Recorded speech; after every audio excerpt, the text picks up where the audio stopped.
Kita nyo naman mga chief, nag-prepare kami para sa darating na training. Naghahanda kami dito sa loob, naglilinis kami. Lalo na sa mga followers. Unang-una, ang ginagawa namin dito sa training center ay naghahanda po kami at nag-refresh sa mga drills, sa swimming, at sa mga ibang activities na gagawin ng mga trainee pagpasok nila dito sa training center. So, mga tropa, nagpapakondisyon din. Palaging nagpapalakas para pagpasok ng trainee, masasabayan namin sila sa pag-jogging, sa mga calisthenics nila. Siyempre, naka-ready na ang PC namin. Nililinis na namin yan at walang masyadong files na ihahalo sa incoming na trainees. Una, kailangan nakaset aside na yung mga yung mga pang-personal na bagay. Dapat naka-ready na sila rito, mentally and physically fit.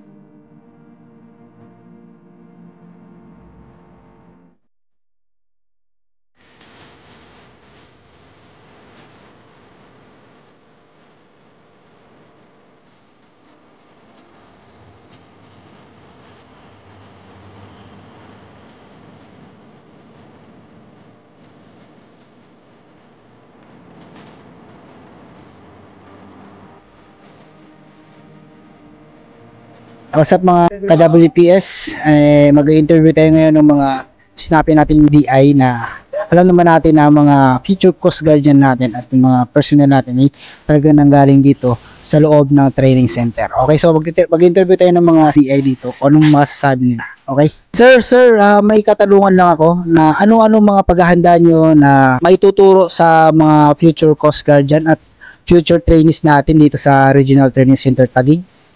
Magandang umaga po sa ating mga tagapakinig dyan, lalo na sa mga followers. Unang-una, ang ginagawa namin dito sa training center ay naghahanda po kami at nag-refresh sa mga drills, sa swimming, at sa mga ibang activities na gagawin ng mga trainee pagpasok nila dito sa training center.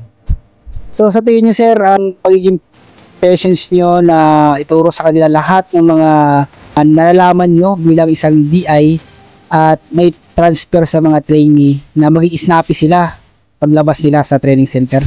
Yun naman po, opo, lahat naman na maaari namin gandang ituro sa mga trainee para maging snappy sila ay amin naman ituturo at maging snappy po sila pagdating ng panahon na mag-graduate po sila dito sa training center. So handa na ba kayo sir na gumising ng maaga na talagang puyatan to mga sir? Sa ganyang mga aspeto at bagay, palagi naman tayo nakahanda dyan at ganyan, as a drill instructor dito sa RTC Taguig, palagi tayong always ready tayo sa mga ganyang bagay. Ayun lang naman sir, thank you sir. Good morning. Sir, may katanungan na ako sir. Handa na ba ang mga DI natin na sa pagpasok ng mga incoming trainees natin dito sa RTC Taguig? Oo. So, mga tropa, nagpapakondisyon din. Palaging nagpapalakas para pagpasok ng trainee, masasabayan namin sila sa pag-jogging, sa mga calisthenics nila, mga activity, mga ganun. So, dapat pagpasok ng mga draftee, nasa labas pa lang sila, nagpapakondisyon na rin sila para physically and mentally fit pagdating dito sa training. Paano nyo sila matuturuan sir ng drills, ng pag-kondisyon ng mga katawan nila? Anong mga exercises lang ang mga pwedeng ibigay sa kanila sir? May mga sinusunod natin na mga exercise. Hindi natin sila bibiglayin. Isang buwan muna ba. Anong mensahe nyo sa mga papasok pa lang na trainees dito sa mga RTCs ng Coast Guard? Yun nga, sabi ko, dapat physically and mentally fit sila pagpasok pa lang dito para hindi mabigla yung mga utak sa katawan nila. Yun lang, kasi mga tropa nating DI nagpapakondisyon na rin para sakaling pagpasok nila makakasabay mga tropang DI. Thank you sir, salamat. Bilang PYC sir ng registrar, anong mga paghahanda para mai-prevent yung mga records ng mga incoming trainees natin, sir? Unang-una, syempre, naka-ready na ang PC namin. Nililinis na namin yan at walang masyadong files na ihahalo sa incoming na trainees. Then, first preparation is yung pagpreprint ng SIS, which is yung student information sheet. Kung ilan yung estudyante, halimbawa 300 sheets, naka-prepare na, nagpapasobra kami ng 20 para in case na may magkamali, prepared pa rin tayo at may backup na kaagad.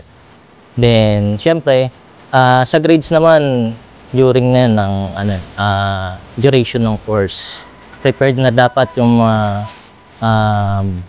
PowerPoint presentation at yung Excel kung saan yung grades ilalapat. Okay, sir. Thank you, sir. At yun lang naman ang tanong ko, sir. Thank you, sir. Sir, bilang isang drill instructor, sir, anong mga paghahanda na mga maibibigay yung knowledge sa mga incoming trainees natin, sir? Unang-una, kailangan nakaset aside na yung mga nila, yung mga pang-personal na bagay. Dapat naka-ready na sila dito, mentally and physically fit. Kasi magkakaroon kayo dito ng physical activities. Second question ko, sir, is anong mga struggle nyo, sir, sa pagtuturo sa mga incoming trainees natin, sir?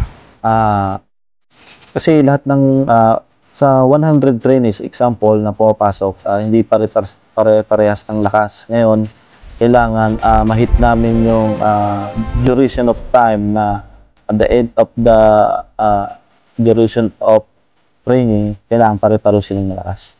So, DI, anong mga paghahanda nyo sa darating na pagpasok ng mga future Coast Guard dyan sa Philippine Coast Guard? So, kita nyo naman mga chief, nag-prepare kami para sa darating na training. Ngayon, naghahanda kami dito sa loob, naglilinis kami para maganda-ganda naman din yung nila. Yung mahigaan nila o komportable sila sa doon. DI, excited na ba kayo sa pagpasok ng mga ano natin? Normal lang talaga yun. Kasi yung mga trainer natin kasi excited din yan sila. Excited din kami sa kanila. Good, maganda rito para maranasan din nila kung anong naranasan namin dati sa loob. Handa na ba ang mga DI natin para sa pag-gising ng umaga, pagturo at ang patience na magturo sa mga future Coast Guard community? Oo naman. Ready na kami dyan. Pinaghahandaan na namin yung mga sa exercises na yan para sa mga training. Kung anong ginagawa nila, anong gagawin pa. Ang mga future na gagawin, alam na namin yan. So, yun lang naman yan. At thank you.